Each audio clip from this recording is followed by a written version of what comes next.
گفتگو کرتے ہیں اس کتاب کے تعلق سے۔ کتاب کا نام کیا ہے؟ مسائل الجاہلیہ، جاہلیت کے مسائل۔ کیا مراد ہے جاہلیت سے؟ جاہلیت سے مراد زمانہ کفر، جب نبی علیہ الصلوۃ والسلام مبعوث ہوئے تو اس کے ساتھ ہی زمانہ جاہلیت کا اختتام ہو گیا۔ البتہ یہ جاہلیت جزوی طور پہ کہیں نہ کہیں پائی جاتی ہے، کسی نہ کسی شہر میں، کسی نہ کسی گھر میں، کسی نہ کسی خاندان میں، کسی شخصیت میں جاہلیت آج بھی پائی جاتی ہے۔ لیکن وہ جو عام جاہلیت تھی جو پوری دنیا پہ چھائی ہوئی تھی، اس کا اختتام ہو گیا نبی علیہ الصلوۃ والسلام کی آمد سے، آپ کے مبعوث ہو جانے سے۔ تو آپ کے نبی مقرر ہونے سے پہلے کا زمانہ زمانہ جاہلیت کہلاتا ہے۔ زمانہ جاہلیت کے یہ مسائل، ان کی یہ عادات، ان کی یہ خصلتیں، یہ ہم کیوں جاننا چاہ رہے ہیں، یہ ہم کیوں پڑھنے جا رہے ہیں، اس سے ہمیں کیا ملے گا؟ پہلے نمبر پہ یہ کہ جب ہمیں شر کا علم ہوگا تبھی ہم شر سے بچ سکیں گے۔ ہمارے بہت سے بھائی کلمہ پڑھتے ہیں، کلمہ پڑھنے کے باوجود شرک کرتے ہیں۔ وجہ کیا ہے کہ وہ نہیں جانتے شرک کہتے کس کو۔ شرک کا درست تعارف ان کو نہیں بتایا گیا، اس لیے کلمہ بھی وہ پڑھتے ہیں بلکہ کلمے کا وظیفہ ہم سے زیادہ کرتے ہیں، اور ڈٹ کر جی بھر کر شرک کا ارتکاب کرتے ہیں۔ کیوں؟ کیونکہ وہ نہیں جانتے کہ شرک کیا بلا ہے۔ جناب حذیفہ بن یمان رضی اللہ تعالی عنہ کیوں نبی علیہ الصلوۃ والسلام سے پوچھا کرتے تھے؟ کس بارے میں؟ شر کے بارے میں، فتنوں کے بارے میں۔ کہتے ہیں اس لیے تاکہ میں ان سے بچ سکوں، ان سے اجتناب کر سکوں۔ تو صحیح معنوں میں توحید پہ وہ ہوگا جو صحیح معنوں میں شرک کو جانتا ہوگا، صحیح معنوں میں خیر پہ وہ ہوگا جو شرک کو صحیح معنوں میں جانتا ہوگا، جسے معلوم ہوگا کہ کون کون سے امور، کون کون سے مسائل، کون کون سی عادات، کون کون سی خصلتیں جاہلیت سے تعلق رکھتی ہیں، وہی شخص ان چیزوں سے محفوظ رہ سکے گا۔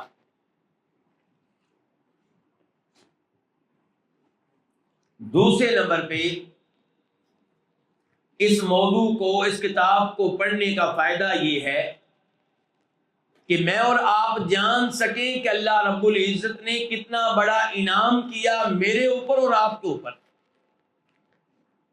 اللہ نے ہمیں اسلام قبول کرنے کی توفیق دے کر، اللہ تعالیٰ نے ہمیں توحید قبول کرنے کی توفیق دے کر، اللہ تعالیٰ نے ہمیں اہل سنت، اہل حدیث، سلفیوں میں شامل کر کے ہمیں کن کن گمراہیوں سے بچا لیا۔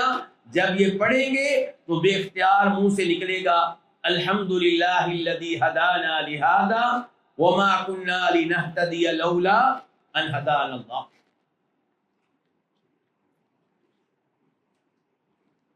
تیسرے نمبر پہ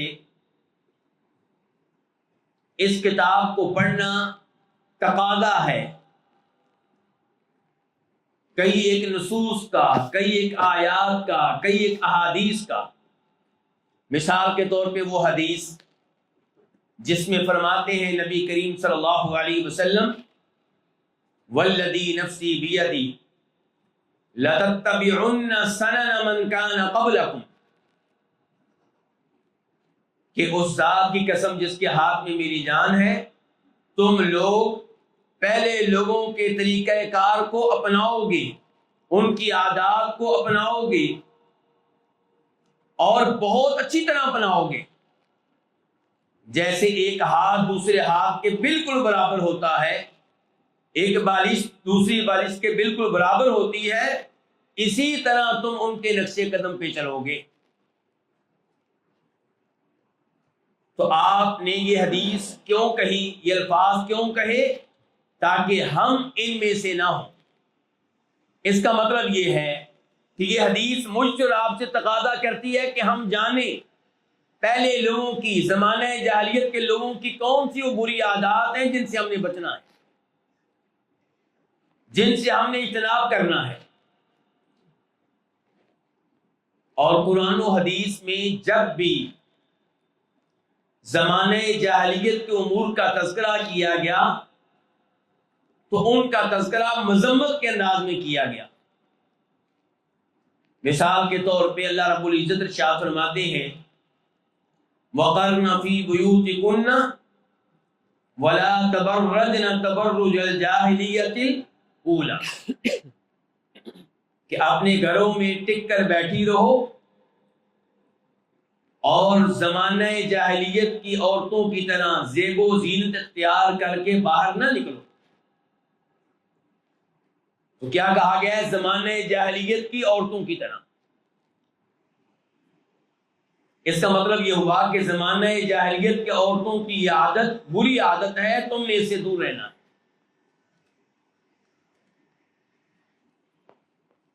اور نبی کریم صلی اللہ علیہ وسلم ارشاد فرماتے ہیں، بلکہ یہاں پہ اس حدیث کا تذکرہ مکمل طور پہ کرنا چاہوں گا کیونکہ یہ موضوع باقاعدہ کتاب میں بھی آئے گا۔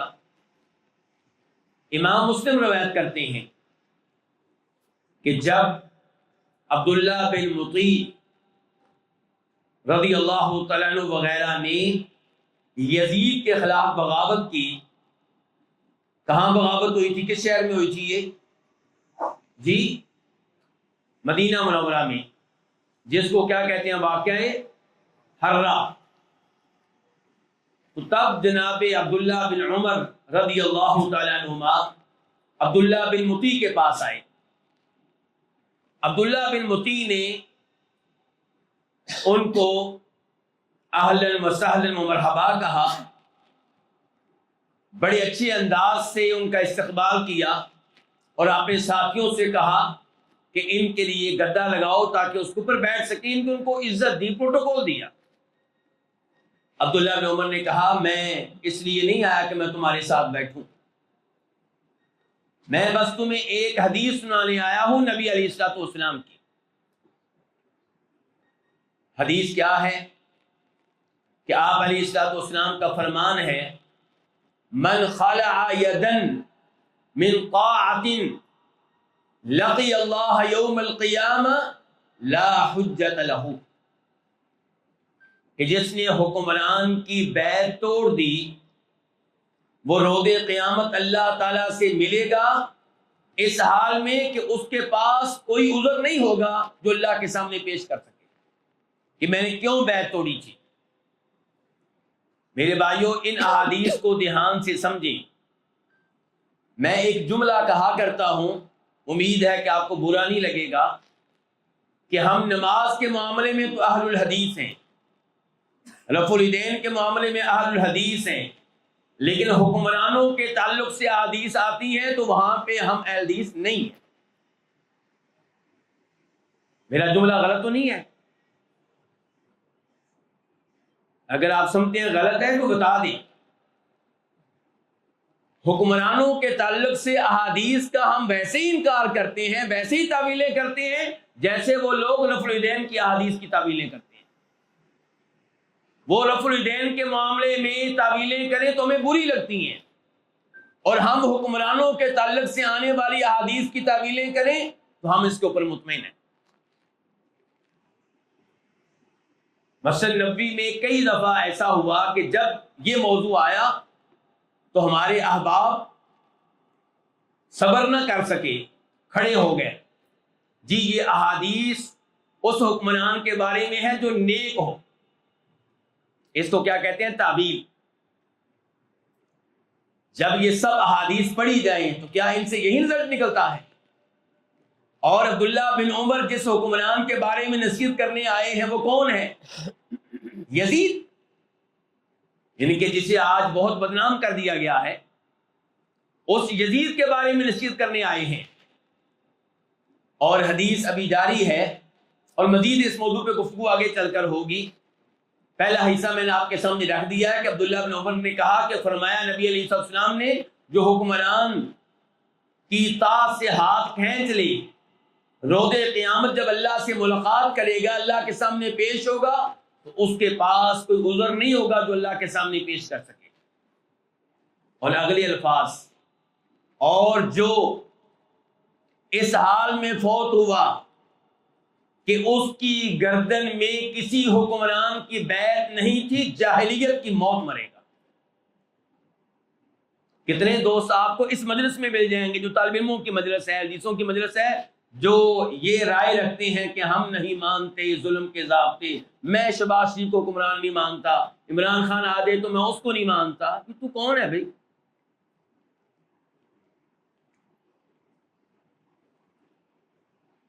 جو بطور مسلمان جس نے اقتدار سنبھال لیا، وہ جیسے بھی اقتدار سنبھالے، ووٹ اس کو ملے ہوں یا نہ ملے ہوں، جیلی طریقے سے حکمران بنا ہو یا پسٹل کے زور پہ حکمران بنا ہو، جب حکمران بن گیا اس کو حکمران ماننا ہوگا، اس کی تقریر عزت سے سننی ہوگی اور اس کی باتیں ماننا ہوں گی اللہ کی اطاعت سمجھ کر۔ ہاں، جو اس کا ایک آرڈر، دو آرڈر، تین آرڈر غلط ہوں گے وہ نہیں مانے جائیں گے۔ لیکن یہاں پہ تو ہم آزاد ہیں۔ اور میں بھی اپنے بعض بھائیوں کی طرح سعودی عرب جانے سے پہلے سعودی علماء کے بارے میں سنتا تھا، مسکین لوگ ہیں بیچارے، جو حکمران کہہ دیں چپ کر کے مان لیتے ہیں، غلام ہیں، ہم ہیں آزاد۔ لیکن اللہ کی قسم وہاں جا کر معلوم ہوا کہ سعودی علماء کرام کس قدر علم میں گہرائی رکھتے ہیں اور کس قدر اللہ رب العزت سے ڈرنے والے ہیں۔ وہ حکمرانوں کی بات مانتے ہیں، کسی عہدے کی خاطر نہیں، مال کی خاطر نہیں، ان احادیث کی وجہ سے جن احادیث میں حکمران کی بات سننے اور ماننے کا حکم دیا گیا ہے۔ جس طرح ہمیں رفع الیدین کی احادیث سے پیار ہے، اسی طرح ان کو حکمرانوں کے تعلق سے آنے والی احادیث سے پیار ہے۔ اور یہ حدیث آپ کے علم میں ہے، مثال کے طور پہ کہ اگر حکمران، مسلم شریف کی حدیث ہے یہ بھی، حکمران آپ کے مال پہ قبضہ کر لے، آپ کو کوڑے مارے، ہاں جی، یہ اچھا حکمران ہے کہ ظالم حکمران ہے؟ ظالم۔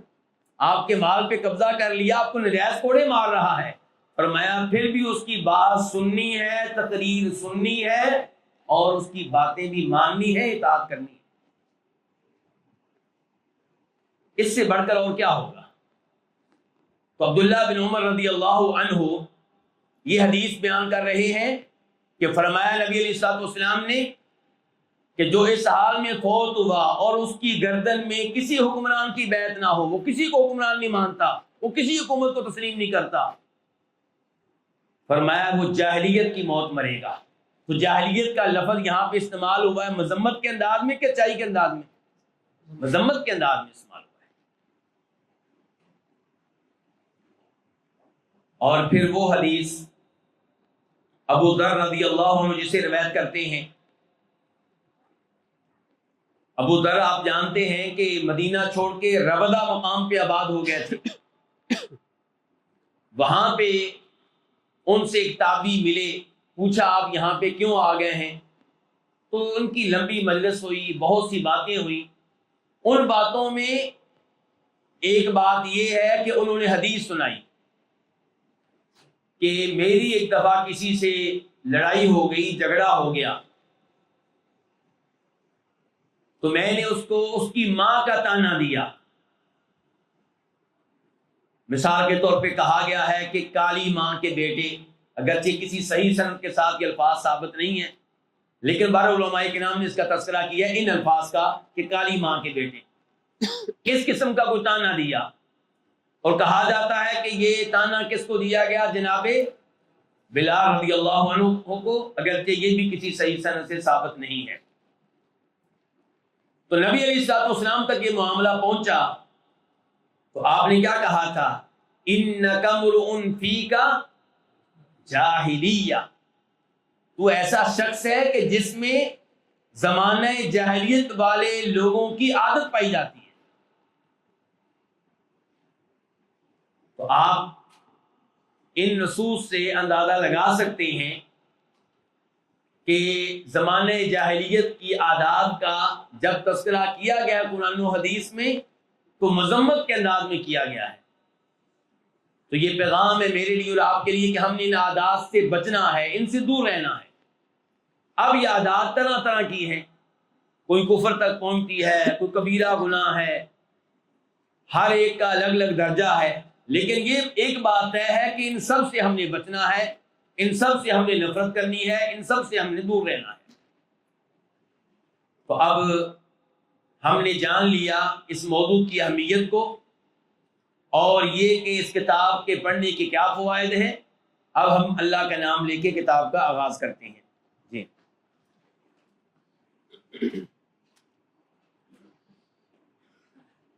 الحمد لله رب العالمين والصلاة والسلام على أشرف الأنبياء والمرسلين نبينا محمد وعلى آله وصحبه أجمعين اللهم اغفر لنا ولشيخنا أجمعين أما بعد قال الإمام محمد بن عبد الوهاب رحمه الله تعالى في كتابه مسائل الجاهلية قال رحمه الله بسم الله الرحمن الرحيم هذه أمور خالف فيها رسول الله صلى الله عليه وسلم ما عليه أهل الجاهلية الكتابيين والأميين مما لا غنى للمسلم عن معرفتها فالضد يظهر حسنه الضد وبضدها تتبين الأشياء فأهم ما فيها وأشدها خطرا عدم إيمان القلب بما جاء به الرسول صلى الله عليه وسلم فإن انضاف إلى ذلك استحسان ما عليه أهل الجاهلية تمت الخسارة كما قال تعالى والذين آمنوا بالباطل وكفروا بالله أولئك هم الخاسرون۔ بس امام صاحب نے کتاب کا آغاز بسملہ سے کیا ہے، بسم اللہ الرحمن الرحیم، اور اس کے بعد ہذہ امور خالف فیہا رسول اللہ صلی اللہ علیہ وسلم اہل الجاہلیہ۔ کچھ نسخوں میں اہل الجاہلیہ سے پہلے ہے ما علیہ، اور کچھ نسخوں میں ما علیہ کا لفظ نہیں ہے۔ تو یہ وہ امور ہیں جن میں رسول اللہ صلی اللہ علیہ وسلم نے مخالفت کی ہے، کن کی؟ اہل الجاہلیہ، اہل جاہلیت کی، زمانہ جاہلیت کے لوگوں کی۔ کون ہے زمانہ جاہلیت کے لوگ؟ کہتے ہیں الکتابیین والامیین۔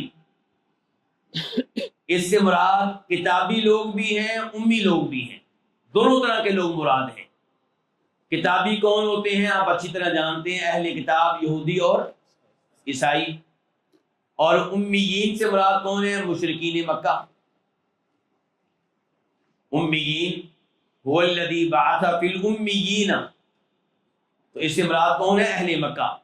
تو نبی علیہ الصلوۃ والسلام نے ان امور میں مخالفت کی ہے، یہودیوں کی، عیسائیوں کی اور مشرکین مکہ کی۔ مما لا غنى للمسلم عن معرفتها، یہ امور ان امور میں سے ہیں جن کو جانے بغیر کوئی چارہ کار نہیں، ان کو جانے بغیر انسان کا گزارا نہیں ہوگا، ان کو پہچانے بغیر انسان مستغنی نہیں رہ سکتا، انسان ان کی معرفت سے بے نیاز نہیں رہ سکتا۔ امام صاحب کی اس عبارت سے آپ اندازہ لگا سکتے ہیں کہ ان امور کو جاننا کس قدر ضروری ہے۔ اس کے بعد امام صاحب کہتے ہیں فَالضِّدُّ يُظْهِرُ حُسْنَهُ الضِّدُّ وَبِضِدِّهَا تَتَبَيَّنُ الْأَشْيَاءُ۔ بظاہر یوں لگتا ہے کہ جیسے یہ کسی ایک شاعر کا شعر ہو، لیکن حقیقت میں ایسا نہیں ہے۔ حقیقت میں کیا ہے کہ جو پہلا حصہ ہے وہ ایک شاعر کا ہے اور جو دوسرا حصہ ہے وہ دوسرے شاعر کا ہے۔ پہلا حصہ دوقلہ المنبجی کا ہے۔ دوقلہ المنبجی یہ شام سے تعلق رکھنے والا شاعر ہے اور اس کا یہی ایک قصیدہ ہے، اسی لیے اس قصیدے کو القصیدہ الیتیمہ بھی کہا جاتا ہے کہ یہی تنہا اس کا ایک قصیدہ ہے۔ اور جو دوسرا حصہ ہے وہ متنبی کے اشعار سے لیا گیا ہے۔ بتانے کا مقصد کیا ہے یہاں پہ کہ ایک چیز کا تعارف صحیح معنوں میں تب ہوتا ہے جب آپ اس کی متضاد چیز کو دیکھیں، اس کی اپوزٹ چیز کو دیکھیں۔ رات کا پتہ چلتا ہے جب آپ رات کو سمجھیں دن کے ذریعے، اور دن کا پتہ چلتا ہے جب آپ اس کو سمجھیں رات کے ذریعے۔ رات کے وقت احساس ہوتا ہے کہ دن کتنی بڑی نعمت ہے، اور جب رات کو سوتے ہیں تو نیند کے لحاظ سے رات کو پتہ چلتا ہے کہ رات کتنی بڑی نعمت ہے دن کے مقابلے میں۔ جب بیماری لگتی ہے تب احساس ہوتا ہے کہ صحت کتنی بڑی نعمت ہے۔ جامعہ اسلامیہ جس کو پاکستان میں مدینہ یونیورسٹی کہتے ہیں، وہاں کے ہاسپٹل میں ایک عبارت لکھی ہوتی تھی، الصحۃ تاج علی رؤوس الاصحاء لا یراہ الا المرضى، کہ تندرستی کتنی بڑی نعمت ہے، یہ تاج ہے، جیسے بادشاہوں نے تاج پہنا ہوتا ہے، تندرستی کا بھی ایک تاج ہے جو پہنا ہوتا ہے اس شخص نے جو تندرست ہو، لیکن اس کو نظر نہیں آتا، نہ دوسرے تندرستوں کو نظر آتا ہے۔ یہ تاج کن کو نظر آتا ہے؟ آپ کے سر پہ جو بیمار ہوتے ہیں۔ جو بیمار ہوتے ہیں ان کو پتہ چلتا ہے کہ یہ تندرست لوگ کتنی نعمت میں ہیں۔ اللہ رب العزت نے قرآن کریم میں یہی انداز اختیار کرتے ہوئے فرمایا وَوَجَدَكَ ضَالًّا فَهَدَى، آپ ناواقف تھے ایمان کی تفصیلات سے تو اللہ تعالیٰ نے آپ کو ہدایت دی۔ ہدایت کا تذکرہ اللہ نے بطور نعمت کیا، لیکن اس کا مقابلہ کس سے کیا؟ آپ کے ماضی سے۔ یعنی کہ آپ اپنے ماضی کی طرف دیکھیں تب پتہ چلے گا کہ یہ جو نعمت آپ کو ملی ہے کتنی بڑی نعمت ہے۔ وَوَجَدَكَ عَائِلًا فَأَغْنَى، آپ فقیر تھے، اللہ نے آپ کو مالدار کر دیا، تو مالداری کتنی بڑی نعمت ہے اس کا پتہ تب چلے گا جب آپ اپنی فقیری کے ایام کو یاد کریں گے، پھر اس نعمت کا آپ کو احساس ہوگا، پھر یہ نعمت واضح طور پہ آپ کے سامنے آئے گی۔ اسی طرح اللہ تعالیٰ فرماتے ہیں وَاذْكُرُوا نِعْمَةَ اللَّهِ عَلَيْكُمْ اذ کنتم اعداء فالف بین قلوبکم فاصبحتم بنعمتی اخوانا۔ اللہ نے یہاں پہ تذکرہ کیا اس بات کا کہ اللہ تعالیٰ کے احسان سے تم بھائی بھائی بن چکے ہو، ایک دوسرے سے محبت کرتے ہو، ایک دوسرے کے لیے جان دینے کے لیے تیار رہتے ہو، یہ اللہ کا انعام ہے۔ لیکن اس انعام کا احساس آپ کو صحیح معنوں میں تب ہوگا جب آپ لوگ اپنے ماضی کو یاد کریں گے کہ ماضی میں تم کیا تھے، اذ کنتم اعداء، ایک دوسرے کے خون کے پیاسے تھے۔ وہ وقت یاد کرو، تب پتہ چلے گا کہ اللہ نے تمہارے اوپر کتنا بڑا احسان کیا ہے۔ تو امام صاحب یہاں پہ پیغام دینا چاہتے ہیں کہ جب آپ زمانہ جاہلیت کے ان امور کو جانیں گے تب آپ کو پتہ چلے گا صحیح معنوں میں توحید کا، صحیح معنوں میں اسلام کا تعارف آپ کے پاس تب آئے گا، اور تب آپ ان چیزوں سے بچ سکیں گے۔ تو کہتے ہیں فَالضِّدُّ يُظْهِرُ حُسْنَهُ الضِّدُّ، یہ اصل میں اگر آپ یہ پورا شعر پڑھیں تو شاعر نے اس سے پہلے اپنی محبوبہ کے کالے بالوں کا تذکرہ کیا ہے کہ اس کے بال سیاہ ہیں، انتہائی سیاہ، اور چہرہ سفید ہے، انتہائی سفید۔ اب کہتے ہیں دونوں چیزوں کا مقابلہ کریں، ایک طرف اس کے سر کے سیاہ بال اور ساتھ ہی نیچے سفید چہرہ، تو چہرہ اس کا اتنا خوبصورت، اس کا احساس آپ کو تب ہوگا جب آپ اس کے بالوں سے مقابلہ کریں گے سفید رنگ کا، اور بال کتنے سیاہ ہیں، کتنے عمدہ ہیں، یہ احساس آپ کو تب ہوگا جب آپ ان کا مقابلہ کریں گے اس کے چہرے کے سفید رنگ سے۔ تو شاعر کہتا ہے فَالضِّدُّ يُظْهِرُ حُسْنَهُ الضِّدُّ، ضد جو ہے اس کے حسن کو کون سی چیز واضح کرتی ہے، ظاہر کرتی ہے؟ اس کی ضد۔ اور دوسرے شاعر کہتے ہیں کہ وَبِضِدِّهَا تَتَبَيَّنُ الْأَشْيَاءُ، وَبِضِدِّهَا، یہ ضمیر کہاں جا رہی ہے؟ جی نہیں، عورت والے صاحب وہ ہم سے الگ ہو گئے، وہ پہلے حصے میں تھے، بس وہ ہمیں چھوڑ کے چلے گئے۔ جی اشیاء کی طرف، یعنی کہ تتبین الاشیاء بضدها، کہ اشیاء واضح ہوتی ہیں جب ہم ان اشیاء کی ضد کی طرف دیکھتے ہیں۔ اس کے بعد فرماتے ہیں ہمارے امام صاحب فَأَهَمُّ مَا فِيهَا وَأَشَدُّهَا خَطَرًا، تو ان امور میں جو چیز اہم ترین ہے اور ان امور میں جو چیز سب سے زیادہ خطرناک ہے،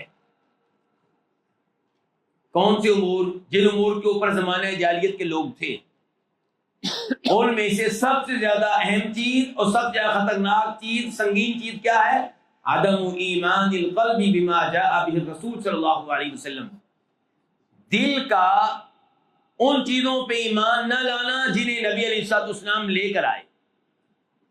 آپ کے دل کا یقین نہیں ہے ان چیزوں پہ، ان معلومات پہ، ان آیات پہ، اس قرآن پہ جو نبی علیہ الصلوۃ والسلام لے کر آئے۔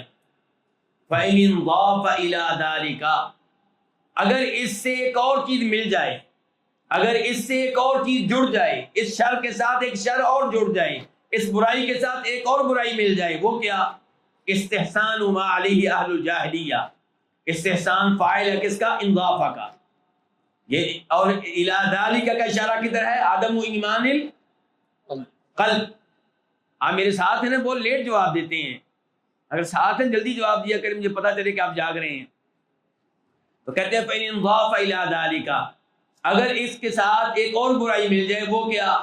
کہ استحسان ما علی الجاہلیہ، ان امور کو اچھا جاننا، ان امور کو اچھا سمجھنا جن پہ زمانہ جاہلیت کے لوگ تھے، تو پھر کیا ہوگا؟ تمت الخسارہ، پھر خسارہ اپنے کمال کو پہنچ گیا، اپنی انتہا کو پہنچ گیا، پھر آپ مکمل طور پہ خسارے اور گھاٹے میں ہیں۔ ایک تو آپ نبی علیہ الصلوۃ والسلام کی تعلیمات پہ مطمئن نہیں ہے، ان پہ آپ کا یقین نہیں ہے۔ نبی علیہ السلام بتاتے ہیں کہ قیامت آئے گی اور آپ کو شک و شبہ ہے، نبی علیہ السلام بتاتے ہیں کہ قبر میں عذاب ہوگا اور آپ کو اس بارے میں شک و شبہ ہے، آپ کا فرشتوں کے اوپر مکمل ایمان نہیں ہے، آخرت پہ مکمل ایمان نہیں ہے، اور اوپر سے زمانہ جاہلیت کے دین اور عقیدے اور عادات کو آپ اچھا سمجھتے ہیں، تو پھر کیا ہو گیا؟ ظلمات بعضها فوق بعض، کما قال تعالی، جیسا کہ اللہ تعالیٰ فرماتے ہیں والذین آمنوا بالباطل وکفروا باللہ اولئک هم الخاسرون، اور وہ لوگ جو ایمان لائے باطل پہ۔ امام صاحب نے دو چیزوں کا تذکرہ کیا تھا، دو برائیوں کا، اور اپنے کلام کے حق میں ایت لے کر آئے ہیں۔ اب یہ دو چیزیں اس ایت میں ہم نے تلاش کرنی ہیں، والذین آمنوا بالباطل، اور وہ لوگ جو باطل پہ ایمان لائے، اس سے کیا مراد ہے؟ استحسان ما علی اہل الجاہلیہ، اللہ آپ کو جزائے خیر دے۔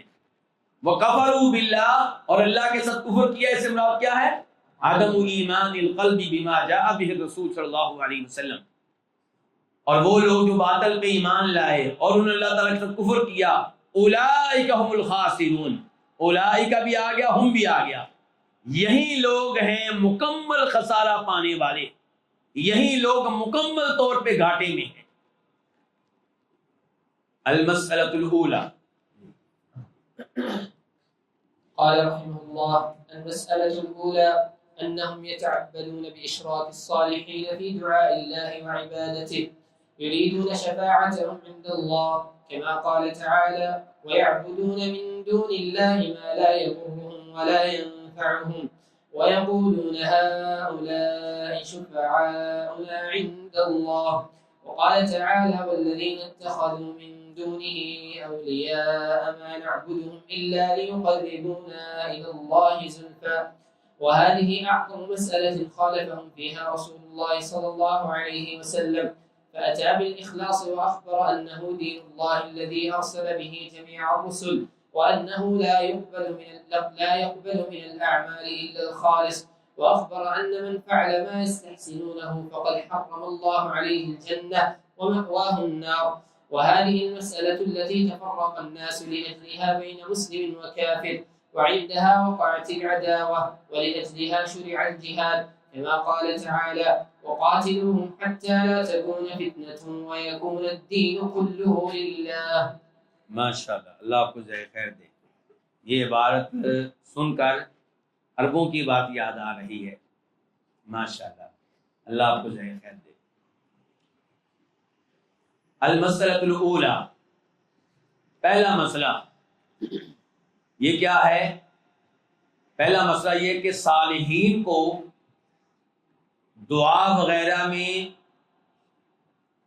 شریک کرنا اور اس چیز کو عبادت سمجھنا. پہلا مسئلہ کیا ہے کہ صالحین کو دعا وغیرہ میں اللہ کے ساتھ شریک کرنا اور اس چیز کو عبادت جاننا، عبادت سمجھنا. چنانچہ امام صاحب فرماتے ہیں انہم یتعبدون باشراک الصالحین فی دعاء اللہ وعبادتہ، وہ اللہ تعالیٰ کی عبادت کرتے تھے، لیکن کیسے؟ وہ اللہ تعالیٰ کا قرب حاصل کرتے تھے، لیکن کیسے؟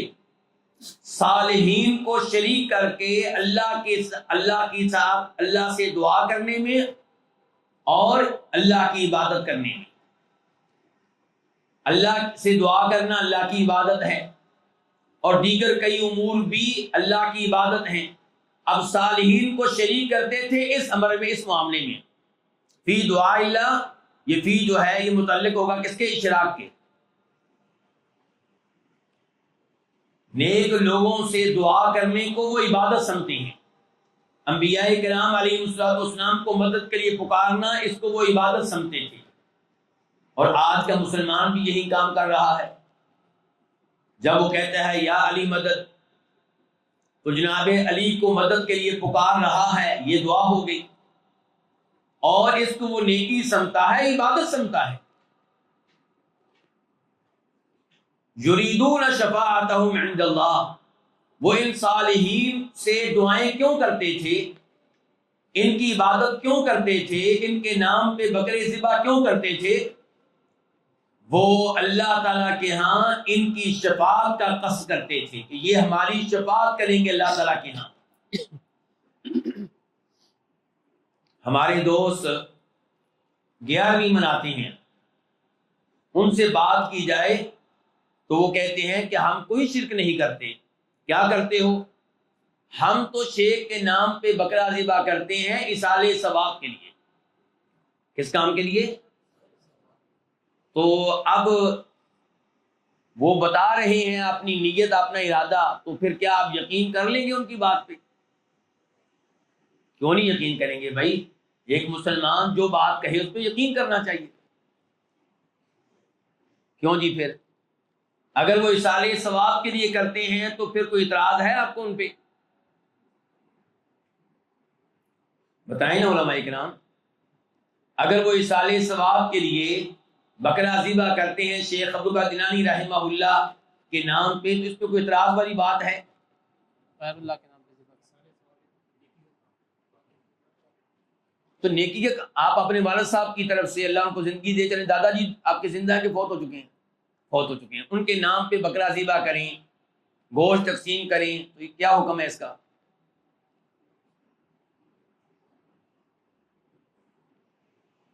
بتائیں نا علماء کرام. اللہ آپ کو جزائے خیر دے. ایصال ثواب والا کوئی معاملہ نہیں ہے. اصال ثواب والا معاملہ نہیں ہے. اصال ثواب کا معاملہ ہے تو اپنے والد صاحب کی طرف سے کریں، دادا جی کی طرف سے کریں، پردادا جی کی طرف سے کریں. شیخ کو تو آپ سمجھتے ہیں پکے جنتی، بخشے بخشائے، پھر ان کے نام پہ بکرے کو ذبح کر رہے ہیں. مقصد کچھ اور ہے. ایک تو مقصد یہ ہے کہ شیخ عبد القادر جیلانی رحمہ اللہ کو پتا ہے کہ میں ان کے نام پہ بکرا ذبح کر رہا ہوں، گویا کہ ان کو عالم الغیب بنایا جا رہا ہے. دوسرے نمبر پہ وہ میری مشکلات کو جانتے ہیں.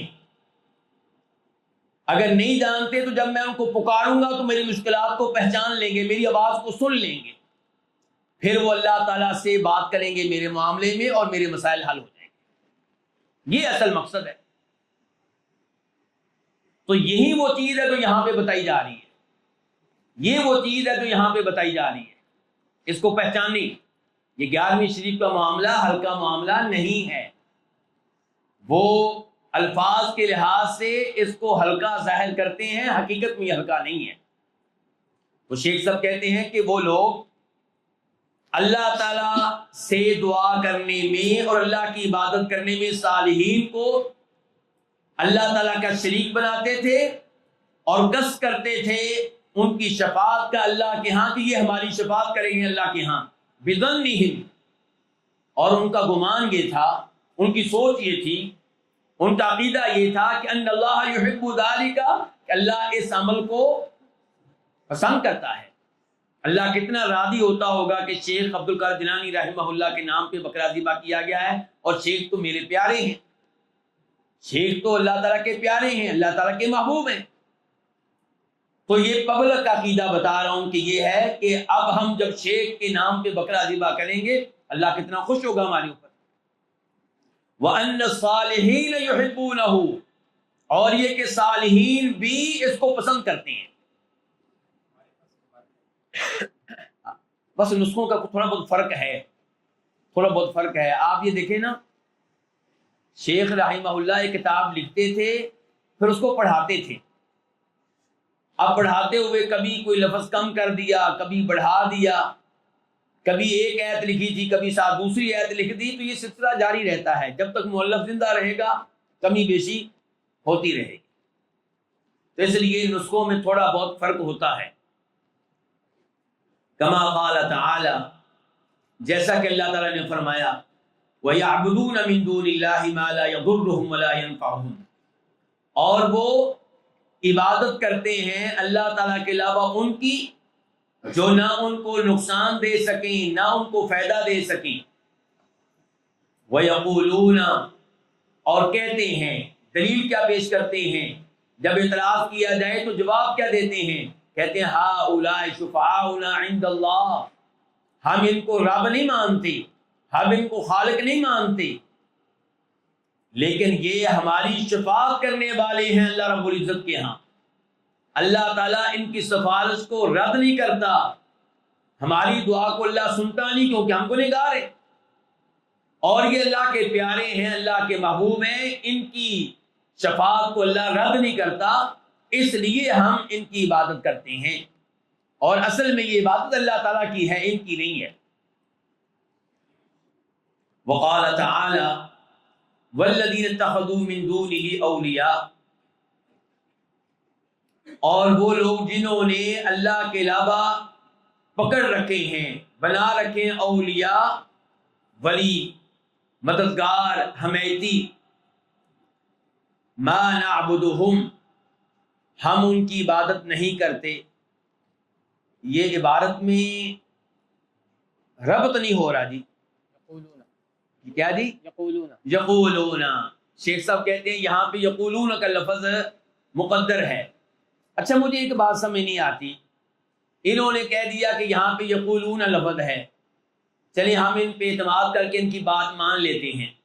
جب ہمارے دوست کہتے ہیں وَجَاءَ رَبُّكَ وَالْمَلَكُ صَفًّا صَفًّا، وَجَاءَ رَبُّكَ، تیرا رب آئے گا، اس سے مراد ہے وَجَاءَ أَمْرُ رَبِّكَ. وہاں پہ آپ نہیں مانتے، اپنی باری آپ نے یقولون نکال دیا مقدر، ان بھائیوں نے مان لیا. اچھا جب وہ مقدر نکالے تو آپ نہیں مانتے، یہ کیا جی؟ صاحب معنی میں کوئی فرق نہیں آیا جی ہمارے تقدیر کرنے سے معنی میں کوئی فرق نہیں آیا ان کی تقدیر کرنے سے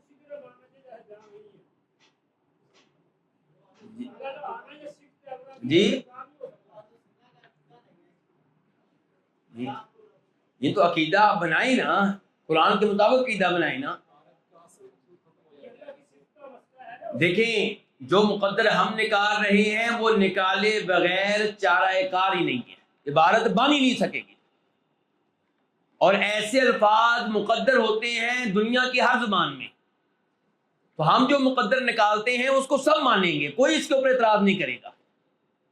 کسی کا کوئی بھی عقیدہ ہو وہ مانے گا کہ یہاں پہ کیا ہے، یقولون ہے، کیونکہ والذین الذین کیا ہے، مبتدا، اس کی خبر ہمیں چاہیے۔ الذین مبتدا ہے، اس کی خبر ہمیں چاہیے۔ خبر کہاں سے لے کر آئے گا؟ خبر یہی ہے کہ یقولون۔ تو قرآن کریم میں ایسے الفاظ کو مقدر ماننا جو ہر زبان کی ضرورت ہے، اس میں کوئی مسئلہ نہیں ہے، اور یہ ہر زبان میں ہوتے ہیں اور ان کے اوپر کوئی اعتراض نہیں ہے۔ لیکن ایک یہ کہ عبارت بالکل ٹھیک ہے، کوئی مسئلہ نہیں ہے، وجاء ربک کا، تیرا رب آئے گا، عبارت بالکل ٹھیک ہے۔ اب دھکے سے اپنے عقیدے کو درست ثابت کرنے کے لیے اور درست عقیدے کو غلط ثابت کرنے کے لیے وہاں پہ کوئی مقدر نکالیں گے، یہ کھیل تماشا بن جائے گا قرآن۔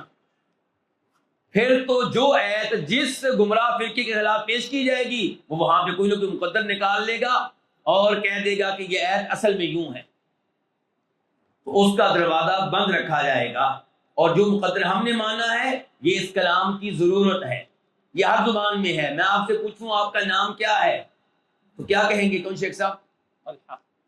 طلحہ، جبکہ پوری عبارت کیا ہے؟ میرا نام طلحہ ہے۔ تو یہ تو سب کو پتا ہے۔ چلیں، اور وہ لوگ جنہوں نے اللہ کے علاوہ حمیتی پکڑ رکھے ہیں وہ کیا کہتے ہیں کہ ما نعبدہم، ہم ان کی عبادت نہیں کرتے مگر صرف اس لیے کہ یہ ہمیں اللہ کے بہت قریب کر دیں، یہ ہمیں اللہ تعالیٰ کے بہت قریب کر دیں۔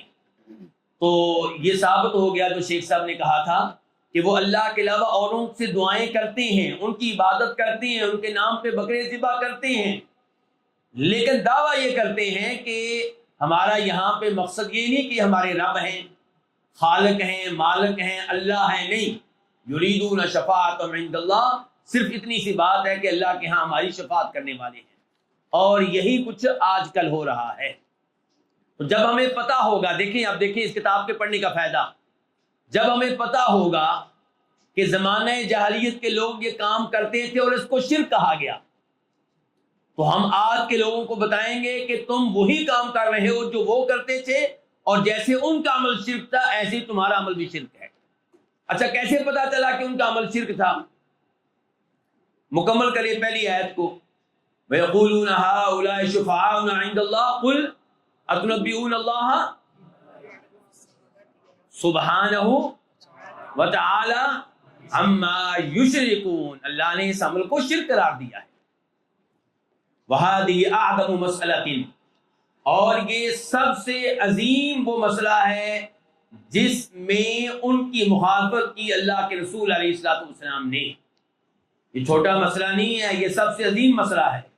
فَأَتَىٰ بِالْإِخْلَاصِ، تو نبی علیہ الصلوۃ والسلام اس کے مقابلے میں کیا لے کر آئے؟ اخلاص لے کر آئے۔ انہوں نے شرک کیا تھا، شفاعت کے نام پہ اللہ کے ساتھ اوروں کو شریک کیا تھا، تو آپ اس کے مقابلے میں اخلاص لے کر آئے کہ صرف ایک اللہ کی عبادت ہوگی۔ وَأَخْبَرَ، اور آپ نے بتا دیا، أَنَّهُ دِينُ اللَّهِ، یہ اخلاص اللہ کا وہ دین ہے، الَّذِي أَرْسَلَ بِهِ جَمِيعَ الرُّسُلِ، جس کے ساتھ اللہ نے تمام رسولوں کو بھیجا۔ وَأَنَّهُ لَا يَقْبَلُ مِنَ الْأَعْمَالِ، اور یہ کہ اللہ تعالیٰ صرف وہی اعمال قبول کرتا ہے إِلَّا الْخَالِصَةَ، جو کیا ہوں؟ اخلاص پہ مبنی ہوں، جو شرک سے پاک ہوں۔ وَأَخْبَرَ، اور آپ نے یہ بھی بتا دیا، أَنَّ مَنْ فَعَلَ مَا اسْتَحْسَنُ، کہ جس نے اس کام کا ارتکاب کیا جس کو وہ لوگ اچھا سمجھ کے کرتے رہے، یعنی کہ یہ شفاعت کے نام پہ عبادت کرنا، فقد حرم اللہ علیہ الجنہ، اللہ تعالیٰ اس پہ جنت کو حرام کر دے گا، ومأواہ النار، اور اس کا ٹھکانہ کیا ہوگا؟ جہنم ہوگا۔ انہ من یشرک باللہ فقد حرم اللہ علیہ الجنہ ومأواہ النار۔ وہذہ المسئلہ، یہ چھوٹا مسئلہ نہیں ہے، بہت بڑا مسئلہ ہے۔ کہتے ہیں اس کی دلیل کیا ہے کہ بہت بڑا مسئلہ ہے؟ کہتے ہیں یہی وہ مسئلہ ہے التی تفرق الناس لاجلها بین مسلم و کافر، جس مسئلے کی وجہ سے لوگ تقسیم ہو گئے، لوگ تقسیم ہو گئے، یہ مسلمان یہ کافر۔ کیوں جی؟ آپ علیہ الصلوۃ والسلام کے اعلان نبوت سے پہلے مکہ والے لوگ اچھے بھلے رہ رہے تھے، بیوی اپنے خامد کے اوپر مطمئن تھی، خامد بیوی پہ مطمئن تھا، بچے باپ پہ مطمئن تھے، باپ بچوں پہ مطمئن تھا۔ لیکن جو ہی آپ نے لا الہ الا اللہ کا اعلان کیا، توحید کی دعوت دی، مکہ تقسیم ہو گیا، گھر گھر جھگڑے شروع ہو گئے، گھر گھر مسائل کھڑے ہو گئے۔ تو نبی علیہ الصلوۃ والسلام نے یہ دعوت کیوں دی جس کی وجہ سے مکہ تقسیم ہو گیا، جس کی وجہ سے قریش تقسیم ہو گیا، جس کی وجہ سے بیوی خامد سے الگ ہو گئی، اولاد اپنے والد سے محروم ہو گئی۔ اس سے پتا چلا کہ چھوٹا مسئلہ نہیں ہے، بہت بڑا مسئلہ ہے۔ تو یہی وہ مسئلہ ہے جس کی وجہ سے لوگ تقسیم ہو گیا مسلمان اور کافر کے مابین، کچھ مسلمان کہلائے کچھ کافر کہلائے۔ وعندها وقعت العداوہ، اور یہی وہ مسئلہ ہے جس مسئلے پہ عداوت واقع ہوئی، دشمنیاں واقع ہوئی، جس مسئلے کی وجہ سے بھائی نے بھائی پہ تلواریں چلائیں، جس مسئلے کی وجہ سے باپ نے بیٹوں پہ، بیٹوں نے باپ پہ تلواریں چلائیں، جو ایک دوسرے کے رشتہ دار تھے، ایک دوسرے کے خون کے پیاسے ہو گئے اس مسئلے کی وجہ سے۔ ورنہ یہ تو نہیں ہے کہ وہ اللہ کو مانتے نہیں تھے، وہ اللہ کو مانتے تھے، قرآن بڑا پڑا ہے، اللہ کو خالق بھی مانتے تھے، مالک بھی مانتے تھے، لیکن قصور ان کا کیا تھا کہ شفاعت کے نام پہ اور ان کو بھی پکارتے تھے۔ اس مسئلے کی وجہ سے دشمنیاں شروع ہوئیں، وَلِأَجْلِهَا شُرِعَ الْجِهَادُ، اور اس مسئلے کی وجہ سے جہاد کو شریعت کا حصہ بنایا گیا، جہاد کو مشروع قرار دیا گیا۔ کما قال تعالی، جیسا کہ اللہ تعالیٰ فرماتے ہیں وَقَاتِلُوهُمْ، اور تم ان سے قتال کرو حتیٰ کہ فتنہ باقی نہ رہے اور دین سارے کا سارا اللہ تعالیٰ کے لیے ہو جائے۔ فتنے سے یہاں پہ کیا مراد ہے؟ امام طبری کے الفاظ نوٹ کرنا چاہیں تو نوٹ کریں۔ امام طبری کہتے ہیں فَقَاتِلُوهُمْ حَتَّى لَا يَكُونَ شِرْكٌ۔ امام طبری کیا وضاحت کر رہے ہیں کہ یہاں فتنے سے مراد کیا ہے؟ شرک۔ وَلَا يُعْبَدْ إِلَّا اللَّهُ وَحْدَهُ لَا شَرِيكَ لَهُ، یہ بھی امام طبری کے الفاظ ہیں۔ تو امام طبری کیا کہہ رہے ہیں اس آیت کی تفسیر میں کہ اللہ تعالیٰ کہہ رہے ہیں ان سے قتال کرو یہاں تک کہ شرک باقی نہ رہے اور صرف ایک اللہ کی عبادت ہو۔ اور پھر وَيَكُونَ الدِّينُ كُلُّهُ لِلَّهِ کی تفسیر میں امام طبری کہتے ہیں وَحَتَّى تَكُونَ الطَّاعَةُ وَالْعِبَادَةُ كُلُّهَا لِلَّهِ خَالِصَةً دُونَ غَيْرِهِ۔ دین کی تفسیر کیا کہہ رہے ہیں دیکھ لیں، کہہ رہے ہیں دین کی تفسیر یہ ہے کہ اطاعت اللہ کی اور عبادت ساری کی ساری اللہ کی، خالصتاً دون غیرہ، خالص اللہ کی عبادت، کسی اور کی عبادت نہیں ہوگی۔ اور جن علماء کرام نے سلف صالحین میں سے فتنے کی تفسیر شرک کے ساتھ کی ہے اور یہ تفسیر صحیح سند سے ثابت ہے، ان میں سے ایک حسن بصری ہیں، نمبر 2 قتادہ ہیں، نمبر 3 امام سدی ہیں۔ ان تینوں کے اقوال تفسیر طبری میں آپ کو مل جائیں گے اور صحیح اسانید کے ساتھ۔ اور سدی سے مراد یہاں پہ کون سی سدی ہیں، کون بتائے گا؟ سدی کبیر، بہت اچھے ماشاءاللہ، لیکن نام کیا ویسے؟ اسماعیل بن عبد الرحمن۔ اور سدی صغیر کون ہے؟ محمد بن مروان، وہ کون ہے؟ کذاب ہیں، ٹھیک ہے، تو آپس میں خلط ملط نہ ہوں۔ چلیں جی، سوالات نہیں، سوالات کا دروازہ کھل گیا تو بند نہیں ہو سکے گا، آخر میں دیکھا جائے گا اگر کوئی وقت ہوا تو۔ چلیں جی۔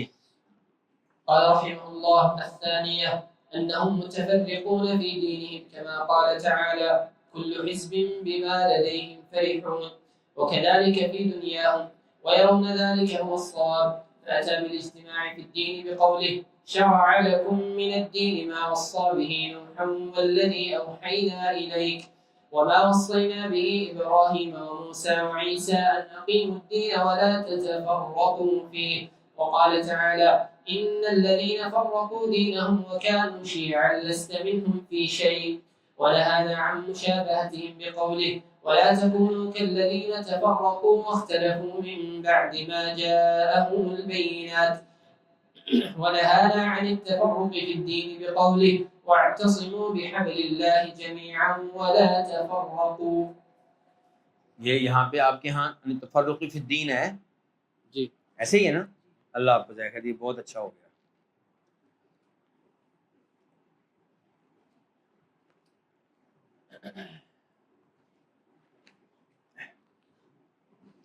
دوسرا مسئلہ انہم متفرقون فی دینہم، کہ بے شک وہ کون؟ زمانہ جاہلیت کے لوگ، وہ آپس میں بٹے ہوئے تھے، تقسیم تھے، الگ الگ تھے، جدا جدا تھے. فی دینہم، کس اعتبار سے؟ دین کے اعتبار سے.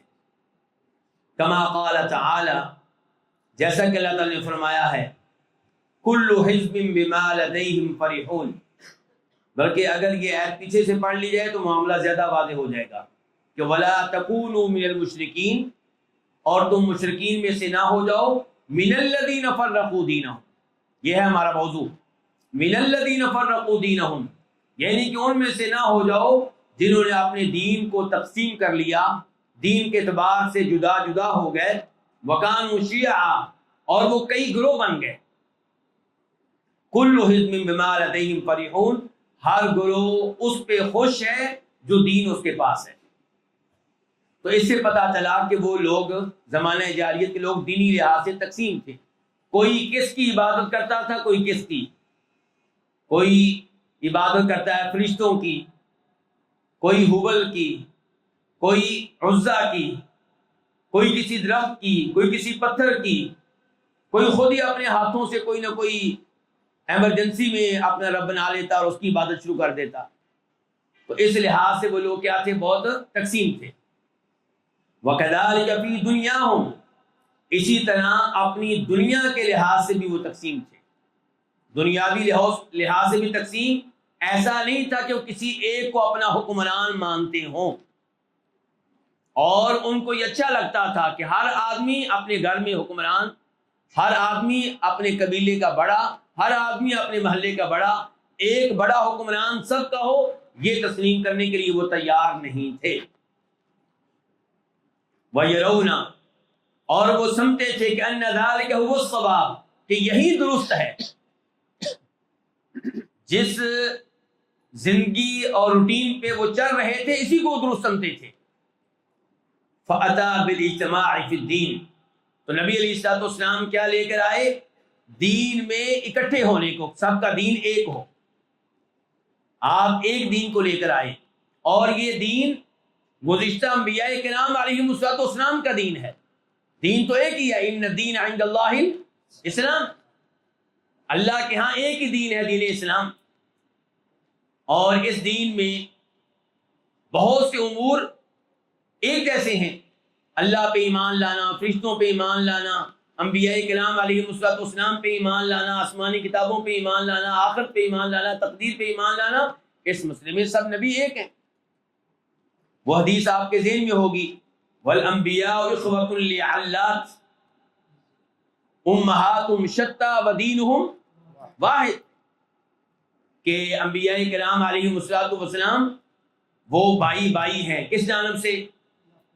باپ کی طرف سے. مائیں ان کی مختلف ہیں، دین ان کا ایک ہے. یعنی کہ عقیدہ سب کا ایک ہے، اور کئی ایسی عبادات ہیں جو سب میں رہی ہیں.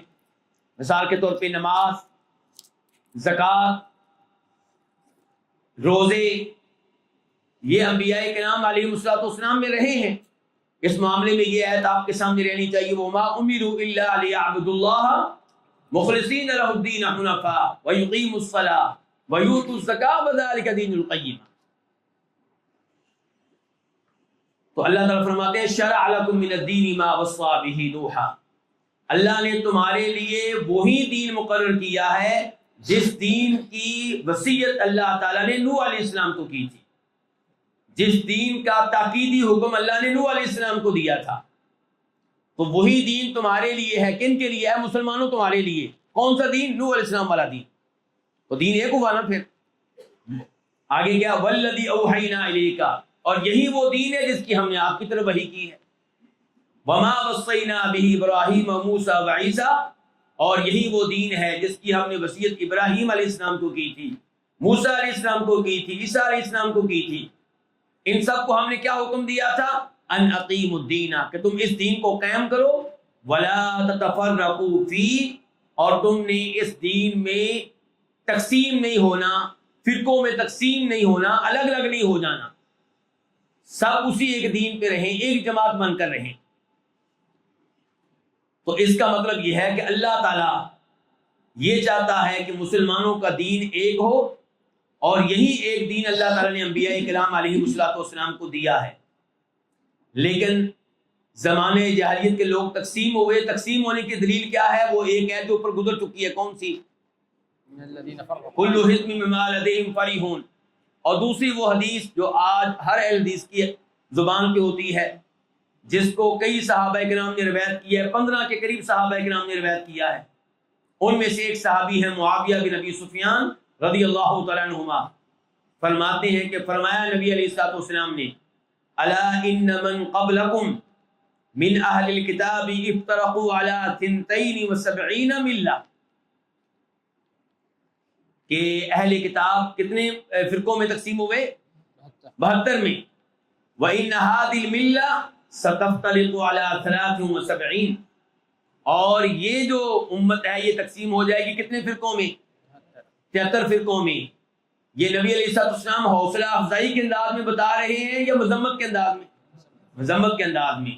فرمایا 72 فی النار، 72 کہاں جائیں گے؟ جہنم میں. واحدۃ فی الجنہ، اور ایک ہی جائے گا کہاں؟ وہی الجماعہ، اور جنت میں جانے والا کون ہوگا؟ الجماعہ، یعنی کہ صحابہ کرام، اور جو صحابہ کرام کے دین اور عقیدے کو پر ہوگا. یہ ابو داؤد شریف کے الفاظ ہیں. اور عبداللہ بن عمر کے حدیث میں آیا ہے کہ صحابہ کرام نے پوچھا ومن ہی یا رسول اللہ، یہ کامیاب گروہ کون سا ہے؟ تو آپ نے کیا کہا تھا؟ ما انا علیہ واصحابی، جو اس دین پہ ہوگا، اس عقیدے پہ ہوگا جس پہ میں اور میرے اصحاب ہیں.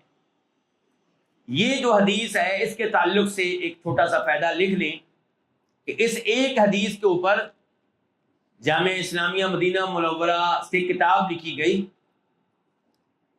اور وہ ایم فل کا رسالہ ہے، ایم فل کی کتاب ہے، 3 جلدوں میں ہے. نام کیا ہے؟ المباحث العقدیہ، المباحث العقدیہ فی حدیث افتراق الامم.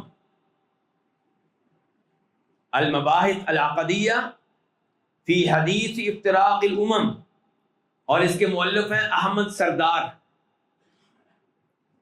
مؤلف کون ہے؟ احمد سردار. یہ طالب علم بہت ذہین طالب علم تھا. تو بڑے شیخ ہوں گے وہاں کے، لیکن بہت ذہین طالب علم تھے. تو ان کی لکھی ہوئی کتاب ہے، بڑی شاندار کتاب ہے، 3 جلدوں میں ہے. جہاں کہیں نظر آئے تو اس کو لے لیں. اس حدیث کو سمجھنے کا موقع ملے گا تخریج وغیرہ کے لحاظ سے، تحقیق وغیرہ کے لحاظ سے، اور پھر شرح کے لحاظ سے. کون کون سے گمراہ فرقے ہیں، ان کی کیا علامات ہیں، کامیاب گروہ کون سا ہے. اور جب آپ نے یہ الفاظ کہے کہ میری امت جو ہے وہ تقسیم ہو جائے گی 73 فرقوں میں، تو اس امت سے مراد کون سی امت ہے؟ کیوں جی کون سی امت ہے؟ امت اجابہ. امت اجابہ مراد ہے. بہت اچھے، اللہ آپ سب کچھ جزائے خیر دے. اور 2 دفعہ لکھوا دیا. المباحث العقدیہ فی حدیث افتراق الامم. جی عقیدے کے بارے میں جی کیا معنی ہے اس کا؟ وہی ہے، وہی بتا رہا ہوں. المباحث العقدیہ، عقدیہ لفظ ہے. یہ کتاب کا نام ہے نا، نام میں تو تبدیلی نہیں کر سکتے نا آپ، نام تو وہی رہے گا. ٹھیک ہے، چلیں جی. تو یہ بڑی اچھی کتاب ہے. آگے چلیے. وقال تعالی، اور اللہ تعالی نے فرمایا. یہ اب شیخ صاحب دلائل دے رہے ہیں اس چیز کے کہ وہ لوگ تقسیم ہو گئے تھے، اور تقسیم ہونا درست نہیں ہے، کہ ان الذین فرقوا دینہم، بے شک وہ لوگ جنہوں نے اپنے دین کو جدا جدا کر لیا، دین کے لحاظ سے تقسیم ہو گئے، وکانوا شیعا، اور وہ گروہ گروہ بن گئے، لست منہم فی شیء، آپ کا ان سے کوئی تعلق نہیں ہے، آپ کا ان سے کوئی واسطہ نہیں ہے، یعنی کہ آپ ان سے لا تعلق ہو جائیں۔ تو یہاں پہ بھی اس چیز کو بطور مذمت بیان کیا گیا ہے کہ مسلمان تقسیم ہو جائیں۔ وَنَهَانَا عَنْ مُشَابَهَتِهِمْ، اور اللہ تعالی نے ہمیں منع کیا ہے ان کی مشابہت سے اس معاملے میں۔ چنانچہ اللہ تعالی نے کیا فرمایا؟ وَلَا تَكُونُوا كَالَّذِينَ تَفَرَّقُوا، اور تم ان لوگوں کی طرح نہ ہو جاؤ جو تقسیم ہو گئے، جو جدا جدا ہو گئے، جو فرقوں میں بٹ گئے۔ اور کالذین تفرقوا سے مراد کون ہے؟ امام طبری فرماتے ہیں اہل الکتاب۔ یہاں پہ کن کی بات ہو رہی ہے اس آیت میں؟ اہل کتاب کی۔ واختلفوا من بعد ما جاءهم البینات، اور انہوں نے اختلاف کیا علم نہ ہونے کی وجہ سے۔ کیوں جی؟ نہیں، من بعد ما جاءهم البینات، واضح احکام واضح دلائل مل جانے کے بعد علم آ گیا، علم ہونے کے باوجود انہوں نے اختلاف کیا اور فرقوں میں تقسیم ہوئے۔ وَنَهَانَا عَنِ التَّفَرُّقِ، اور اللہ تعالی نے ہمیں منع کیا ہے دین میں تقسیم ہونے سے۔ چنانچہ اللہ نے کہا وَاعْتَصِمُوا بِحَبْلِ اللَّهِ جَمِيعًا وَلَا تَفَرَّقُوا، اور اللہ کی رسی کو مضبوطی سے تھام لو۔ حبل اللہ سے مراد کیا ہے؟ قرآن۔ امام قتادہ فرماتے ہیں اس سے مراد ہے قرآن۔ امام طبری نے صحیح سند کے ساتھ قتادہ سے روایت کیا، بلکہ یہی قول ہے عبداللہ بن مسعود کا، اور یہی قول ہے امام سدی کا کہ حبل اللہ سے مراد یہاں پہ کیا ہے؟ قرآن۔ تو اللہ کی رسی کو، ان کے قرآن کو مضبوطی سے تھام لو جميعاً، سب مل کر، ولا تفرقوا، اور آپس میں تقسیم ہونے سے بچو۔ تو یہاں پہ بھی اللہ رب العزت نے اس سے منع کیا ہے۔ جی شیخ صاحب۔ الثالثة أن مخالفة ولي الأمر عندهم وعدم الانقياد له فضيلة، والسمع والطاعة ذل ومهانة، فخالفهم رسول الله صلى الله عليه وسلم وأمر بالصبر على جور الولاة، وأمر بالسمع والطاعة لهم والنصيحة، وغلظ في ذلك وأبدأ فيه وأعاد. وهذه الثلاث التي جمع بينها فيما ذكر عنه في الصحيحين أنه قال: إن الله يرضى لكم ثلاثة: أن لا تعبدوا إلا الله ولا تشركوا به شيئا، وأن تعتصموا بحبل الله جميعا ولا تفرقوا، وأن تناصحوا من والله الله أمركم. ولم يقع خلل في دين الناس ودنياهم إلا بسبب الإخلال بهذه الثلاث أو بعضها. الثالثہ، تیسرا مسئلہ، لو جی یہ ہمارا مسئلہ ہے جس کا پہلے بھی میں نے اشارہ کیا تھا۔ اس کو اللہ کے لیے دھیان سے سنیں، توجہ سے سنیں، یہ بھی اسی دین کا حصہ ہے۔ یہ احادیث اسی بخاری مسلم میں ہے جس میں رفع الیدین کی حدیث ہے۔ مکمل اہل الحدیث بنے، ایسا نہ ہو کہ آپ کے بارے میں کہا جائے کہ یہ اہل الحدیث ہیں سوائے ان احادیث کے جن کا تعلق کس سے ہے؟ حکمرانوں سے۔ اور خصوصاً اس وقت جو ملک کی فضا ہے، اور جیسے احتجاج اور بغاوتیں وغیرہ چل رہی ہیں، ان حالات میں یہ موضوع دھیان سے پڑھیں۔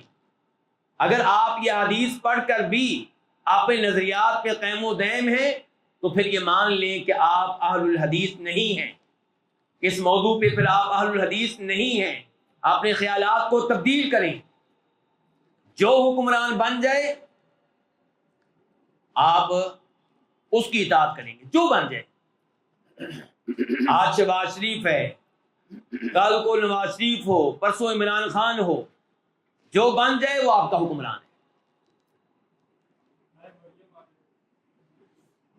اللہ آپ کو جزائے خیر دے۔ آپ اس موضوع کو نہ چھیڑے، پھر میں بڑی دور نکل جاؤں گا۔ مریم نواز کا مسئلہ بھی حل کر دیتا ہوں، بھائی نے یہ چھیڑ دیا، بلکہ ہمیں اس عورت کا نام نہیں لینا چاہیے، عام بات کرنی چاہیے۔ کوئی عورت حکمران بن جائے، کوئی بھی ہو، عورت کوئی بھی ہو، ویسے آپ سوال نہ کرتے تو اللہ آپ کو جزائے خیر دیتا، اور میری گزارش ہے سوال نہ کیا کریں، ہماری کتاب ہم نے ختم کرنی ہے۔ نبی علیہ الصلوۃ والسلام کا فرمان ہے الائمۃ من قریش، حکمران کن میں سے ہوں گے؟ ارائی حکمران نہیں بن سکتا، راجپوت حکمران نہیں بن سکتا، بٹ جٹ حکمران نہیں بن سکتے، لیکن بن جائے تو حکمران مانیں گے کہ نہیں مانیں گے؟ مانیں گے۔ ایسی عورت حکمران نہیں بن سکتی، بن جائے تو ماننا پڑے گا۔ سمجھ گئے مسئلہ؟ جیسے آپ غیر قریشی کو حکمران مان لیتے ہیں جب بن جائے، بلکہ آپ حدیث میں کیا آتا ہے کہ اس کو بھی حکمران مانو جو غلام ہے، غلام کو حکمرانی کا حق ہے، وہی حق نہیں ہے، لیکن وہ داؤ لگا کے کسی طریقے سے بن گیا ہے۔ ایک غلام ہے، ایک کیا ہے؟ غلام، حالانکہ یہ حق تھا قریشی کا، غیر قریشی کا بھی حق نہیں، چاہے کسی بڑے قبیلے سے تعلق رکھتا ہو، لیکن کہاں یہ غلام بن گیا، اور شکل کیسی ہے جی؟ حبشی، اور سر کیسا؟ ملکے جیسا، یہ کہ دیکھنے کو دل نہ چاہے، لیکن بن گیا ہے۔ فرمایا اب اس کی بات سننی ہے، ماننی ہے۔ آج کی مجلس سے کم از کم یہ چیز لے جائیں، چھوڑ دیں اپنے پرانے نظریات کو، اپنے نظریات کو بنا لیں قرآن و حدیث کے مطابق۔ ان حدیثوں پہ غور کریں کہ غیر قریشی کو حکمران بننے کی اجازت نہیں ہے، لیکن غلام بن گیا، فرمایا اب اس کی بات سننی بھی ہے، ماننی بھی ہے۔ اور صحابہ کرام نے حجاج بن یوسف کو بھی حکمران مانا ہے، جس کو تاریخ کیا کہتی ہے؟ ظالم۔ اس کے پیچھے حد کیا ہے، اس کے پیچھے نمازیں پڑھی ہیں، صحابہ کرام نے پڑھی ہیں۔ تو کن چکروں میں آپ پڑ گئے ہیں؟ آپ تو اہل حدیث تھے، آپ تو سلف ہی تھے، اور سلف کے عقیدے کی جتنی کتب پڑھائی جا رہی ماشاءاللہ اب اللہ نے قلم کیا ہمارے اوپر، اور ان مشائخ کی وجہ سے، شیخ محب وغیرہ کی وجہ سے، اور ہمارے راولپنڈی میں شیخ حامد یونس ہیں، اللہ ان کو جزائے خیر دے، ان کی وجہ سے عقیدے کی کتب کثرت کے ساتھ پڑھائی جا رہی ہیں۔ کسی امام کا عقیدہ اٹھا لیں آپ، کیا اس میں یہ چیز آپ کو نہیں ملے گی کہ حکمران جیسا بھی ہے اس کی اطاعت کرنی ہے؟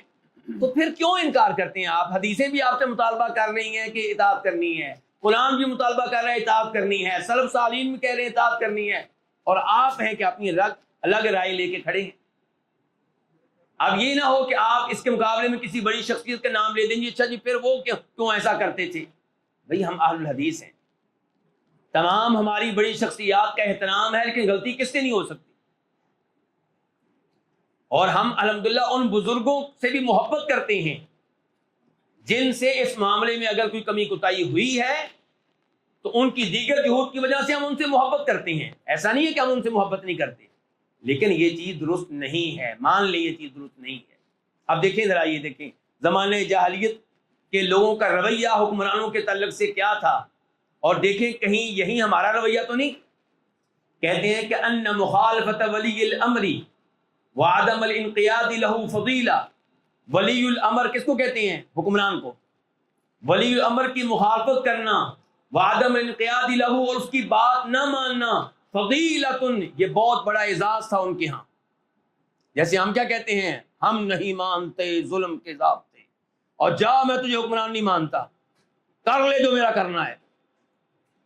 یہ انداز ان کا تھا، دیکھ لیں یہ ان کا انداز ہے۔ وعدم الانقیاد له فضیلہ، حکمران کی بات نہ ماننے کو وہ فضیلت سمجھتے تھے، بہت بڑا اعزاز سمجھتے تھے، بہت بڑا کارنامہ سمجھتے تھے۔ ہاں میں باغی ہوں، ہاں میں باغی ہوں، کر لو جو کرنا ہے۔ والسمع وطاعت له، حکمران کی بات سننا اور اس کی اطاعت کرنا، اس کو کیا سمجھتے تھے؟ ذل، ذلت اور رسوائی۔ اور آج کیا کہتے ہیں ہمارے سیاستدان؟ مر جاؤں گا مگر میں موجودہ حکمرانوں کی غلامی نہیں کروں گا۔ اور آپ بھی کہتے ہیں کیا بہادر ہے جی، کیا بہادر ہے، فوج سے ٹکر لی ہے جی، پولیس سے ٹکر لی ہے جی، حکمرانوں سے ٹکر لی ہے جی۔ نہیں میرے بھائی، اسلام اس انتشار کو، اس افراتفری کو پسند نہیں کرتا، حکمران کوئی بھی ہو۔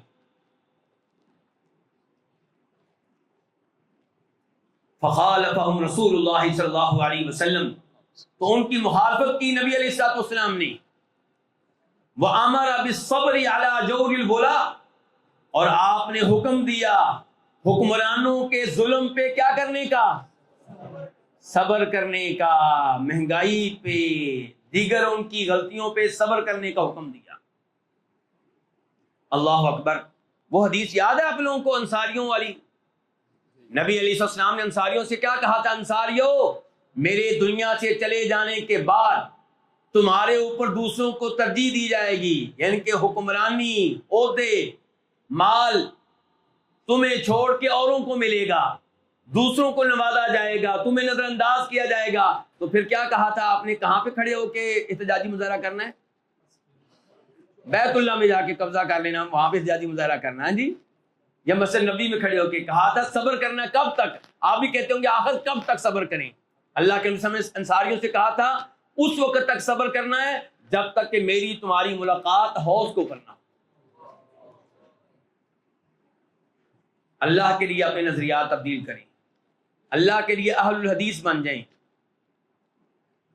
ورنہ نبی علیہ السلام بتا چکے ہیں پہلی حدیث میں جو پہلے میں نے ذکر کی تھی کہ جس نے حکمران کی بیعت توڑی اور اس حال میں مر گیا تو روز قیامت جب اللہ کے سامنے حاضر ہوگا تو اللہ کے سامنے پیش کرنے کے لیے اسے کوئی عذر نہیں ملے گا.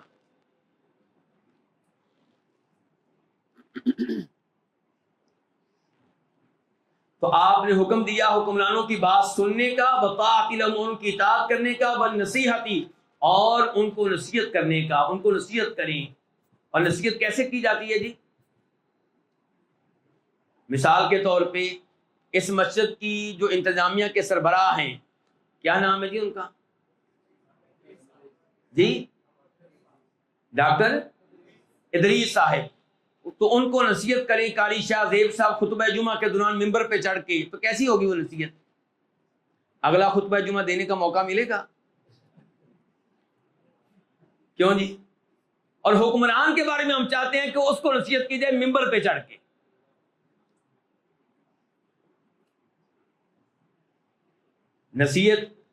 نصیحت کریں، فضیحت نہیں. کیا کریں؟ نصیحت. حکمران کو رسوا کرنا نہیں، رسوا کریں گے کون بات سنے گا آپ کی؟ نصیحت کریں، اس کو لگے کہ واقعی آپ اس کے خیر خواہ ہیں. اور میں یہاں پہ داد دوں گا مصر کے سلفیوں کو. کہاں کے سلفیوں کو؟ مصر کے سلفیوں کو، وہاں کے اہل الحدیث کو. جب یہ مرسی کی حکومت سے پہلے الیکشن ہوئے تو 35 کے قریب سیٹیں ملی وہاں کے سلفیوں کو. تو میں بڑا حیران تھا کہ یار سلفی 35 سیٹیں کہاں سے لے گئے بھائی. اس وقت سے میں نے غور کرنا شروع کیا مصر کے حالات پہ. اس نتیجے پہ پہنچا کہ وہ بغاوت نہیں کرتے کسی بھی حکمران کے خلاف، اس لیے ان کی مسجدیں کھلی رہتی ہیں، ان کے مدارس کھلے رہتے ہیں، ان کے ادارے قائم رہتے ہیں. اور دوسرے لوگ جو ہیں، میں ان کا نام نہیں لوں گا، دوسرے لوگ جو ہیں حکمرانوں سے ٹکر لینے کو جہاد سمجھتے ہیں. ان سے ٹکر لینا، بغاوت کرنا، اس کو جہاد سمجھتے ہیں. پھر ان کے علماء جیل میں جاتے ہیں، مدارس پہ بندیاں لگتی ہیں، اور مساجد میں خطبہ دینے سے ان کو روک دیا جاتا ہے.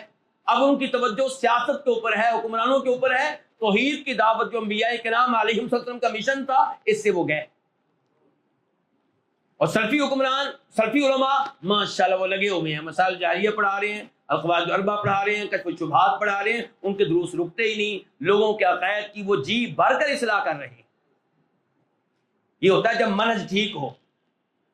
جب منہج ٹھیک ہو تو پھر آپ کی دعوت کے سامنے کم از کم حکمران اتنی جلدی روڑے نہیں اٹکائیں گے.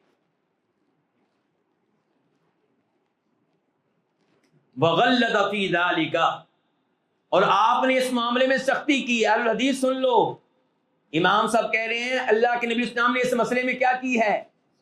سختی کی ہے. اگر میرے الفاظ آپ کو سخت لگے تو یہ دیکھ لیں امام صاحب کیا کہہ رہے ہیں کہ نبی علیہ السلام نے اس مسئلے میں سختی کی ہے. وَأَبْدَأَ فِيهِ وَأَعَادَ، آپ نے ابتدائی طور پہ اس مسئلے میں گفتگو کی اور پھر بار بار گفتگو کی ہے. وَأَعَادَ، اس مسئلے میں آپ نے بار بار گفتگو کی ہے. وَهَذِهِ الثَّلَاث، اور یہ 3 مسئلے جو ابھی تک ہم پڑھ چکے ہیں، هِيَ الَّتِي جَمَعَ بَيْنَهَا، یہ 3 مسئلے نبی علیہ الصلوۃ والسلام نے جمع کر دیے اس حدیث میں جو آپ سے ثابت ہے، پھر صحیحین جو صحیحین میں آئی ہے، انہ قال کہ بے شک آپ نے کہا ان اللہ یرضی لکم ثلاثہ، بے شک اللہ تعالی تمہارے لیے پسند کرتا ہے کتنی چیزوں کو؟ 3 چیزوں کو۔ نمبر 1 ان تعبدوا، اللہ کی کیا کرو؟ عبادت کرو، ولا تشرکوا بہ شیئا، اور اس کے ساتھ کسی کو شریک نہ کرو، نہ شفاعت کے نام پہ اور نہ شفاعت کے علاوہ کسی اور نام پہ، اللہ کے علاوہ کسی کی عبادت نہیں کرنی۔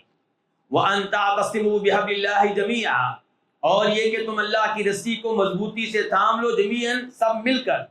وَلَا تَفَرَّقُوا، گروہ نہ بنو، تقسیم ہونے سے بچو۔ وَأَن تُنَاصِحُوا، اور یہ کہ تم خیر خواہی کرو، مَن وَاللَّهُ اللَّهُ أَمْرَكُمْ، اس کی جس کو اللہ نے تمہارا حکمران بنا دیا ہے، والی بنا دیا ہے، گورنر بنا دیا ہے، اس کی خیر خواہی کرو، اس کو نصیحت کرو۔ وَلَمْ يَقَعْ خَلَلٌ فِي دِينِ النَّاسِ وَدُنْيَاهُمْ، لوگوں کے دین اور ان کی دنیا میں خلل واقع نہیں ہوا مگر کب؟ إِلَّا بِسَبَبِ الْإِخْلَالِ بِهَذِهِ الثَّلَاثِ وَبَعْضِهَا، مگر جب انہوں نے خلل ڈالا ان 3 چیزوں میں یا ان میں سے کسی ایک میں۔ سن رہے ہیں شیخ صاحب؟ جب لوگوں نے شفاعت کے نام پہ اللہ کے ساتھ اوروں کو شریک کیا، قبر والوں کو شریک کیا، تو دینی لحاظ سے بھی نقصان پہنچا، دنیاوی لحاظ سے بھی نقصان ہی نقصان ہے۔ اپنے گھر میں کھانے کو کچھ ملتا نہیں اور پیروں فقیروں کو کھلا رہے ہیں، اپنے گھر میں کھانا بنتا نہیں لیکن پیر صاحب کو ماشاءاللہ وہ کس کے نذرانوں پہ گاڑیوں پہ گھومتے ہیں؟ انہی فقیروں کے نذرانوں پہ۔ اور پھر دنیا کے لحاظ سے بھی نقصان، دیگر امور میں بھی، یہ آخری معاملہ بھی اسی میں آتا ہے۔ اللہ تعالی ہمیں ان تمام امور میں زمانے جاہلیت کی روش پہ چلنے سے بچائے۔ جی شیخ صاحب۔ الرابعة أن دينهم مبني على أصول أعظمها التقليد، فهو القاعدة الكبرى لجميع الكفار أولهم وآخرهم، كما قال تعالى: وكذلك ما أرسلنا من قبلك في قرية من نذير إلا قال مترفوها إنا وجدنا آباءنا على أمة وإنا على آثارهم مقتدون. وقال تعالى: وإذا قيل لهم اتبعوا ما أنزل الله قالوا بل نتبع ما وجدنا عليه آباءنا أولو كان الشيطان يدعوهم إلى عذاب السعير. فأتاهم بقوله: قل إنما أعظكم بواحدة أن تقوموا لله مثنى وفرادا ثم تتفكروا ما بصاحبكم من جنة، الآية.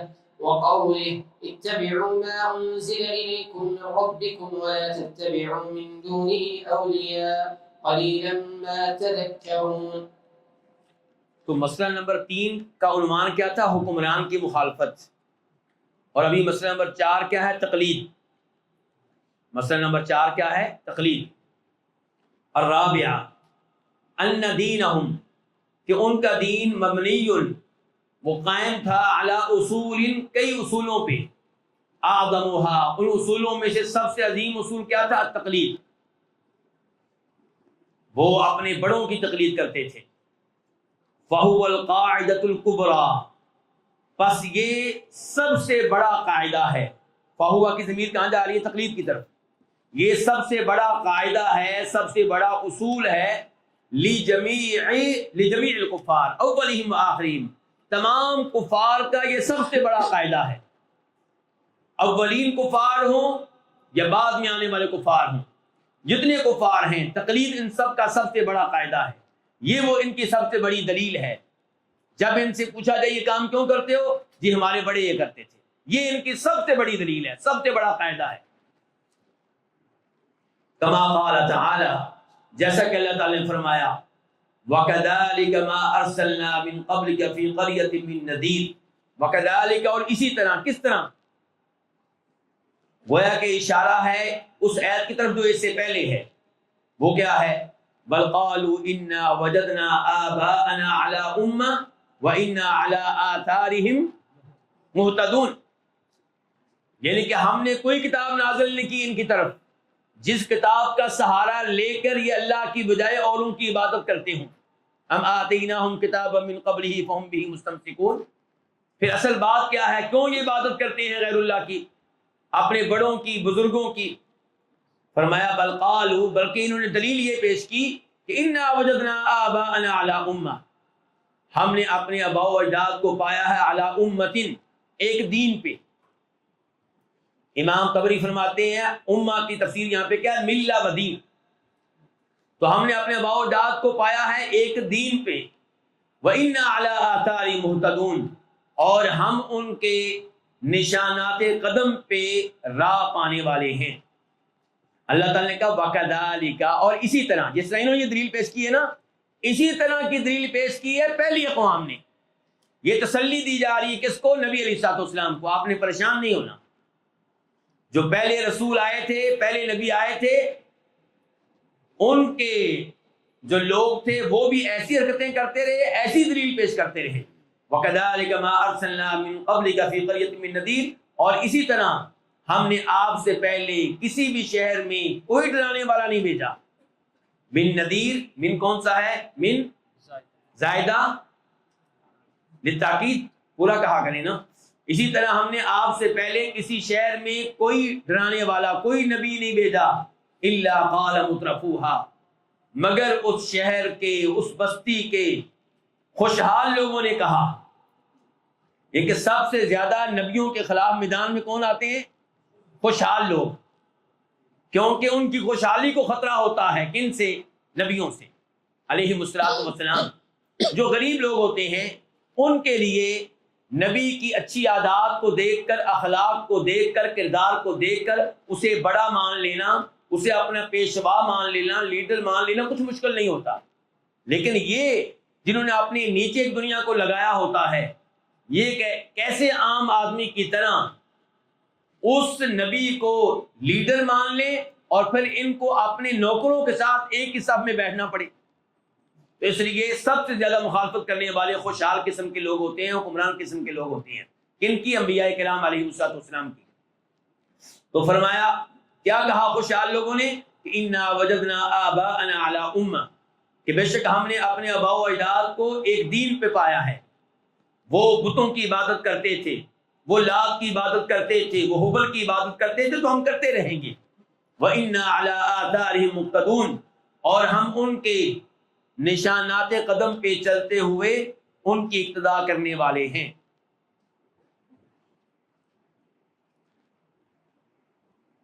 یہ مسئلہ پورا نہ کر لوں، مسئلہ پورا کروں گا تو ذہن کا ٹائم ہو جائے گا.